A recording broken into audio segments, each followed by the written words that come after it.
living in an African home, and one morning you realize that somebody has drank half of the milk, and you want to do an investigation to find out who drank the milk, and you start questioning everybody in the house. Is this research? These are some questions that somebody may ask. Is that research or is not research? Anyway, let's see whether every investigation is research. Now, this said, one will argue that every investigation on a topic of interest is research. I will not say that is true. The reason is, when we take it to a closer detail, research is an organized and systematic way of finding answers to questions. Now, the reason why we say it is systematic is that every research follows a set of principles or procedures which are usually set by a scientific body that accept what is research in that particular scientific body or not. So if you go into medical science, there may be some rubrics or specifics that may, or principles that may be outlined, procedures in a medical research. And if you go into let's say social research, or if you leave medical science and if you go into, you step into even law, and you want to try to look at what is research in law, there may be certain specifics there that may be different. An engineer, what an engineer may call research may not be entirely accepted by another type of scientific discipline. So for every scientific discipline, there is what is accepted as research there. So whenever you want to define something as research, you ask yourself that what scientific discipline are you referring to, and what are the rubrics? Because it's a scientific discipline, the members of those scientific discipline that accept that what you have done is research or not.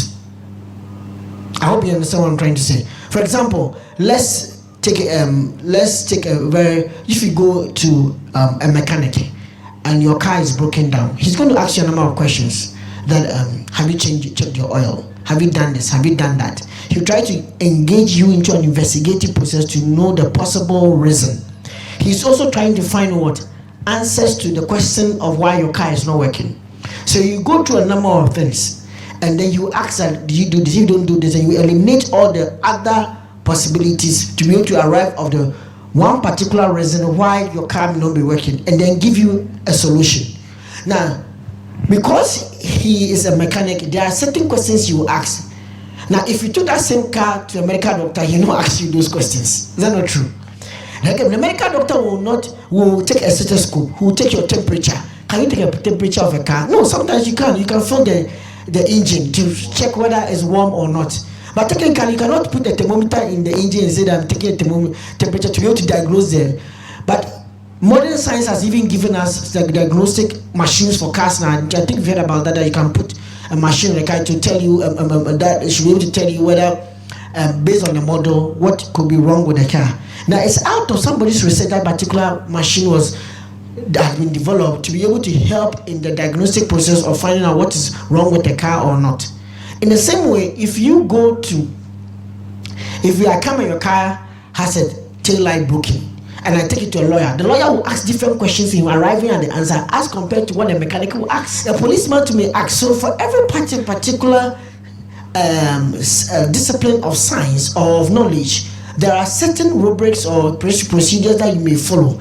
That is why we say that a research is a systematic. It means that it has a defined set of scientific procedures and principles that have to be adhered to. Without adhering to them, sometimes we question the reliability and the validity of the research. Many a times you will have a head of an economist and a social scientist sitting on radio trying to talk about development issues. One is talking about just figures, another is talking about what change has come to the people. And for each of them, they think their research is what? True and should be accepted. Because what an economist may use to define as progress in a community is different from what a social scientist may, and each of them have done some research to tell you. But one is more concerned about numbers, another is more concerned about change that may be more of a qualitative or descriptive sense.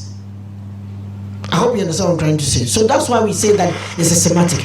Another thing is that a research has to be organized. Organized because there is a structure, which are sometimes generic. Means that there are certain things, steps that you follow. Every research, irrespective of the scientific discipline you belong to, will always seek to ask a question and find an answer.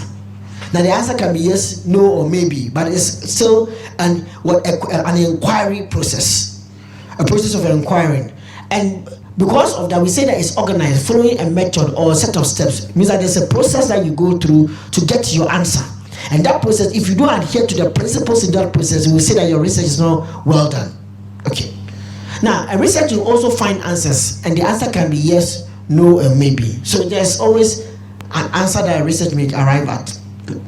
Now, because the research is also looking for answers, a research will also has questions. Because of that, we say that for every research, there's what is central to the research and differentiates your research from my research is the question that is being asked. So the centrality of every research is the question that is being asked. What do I mean by that?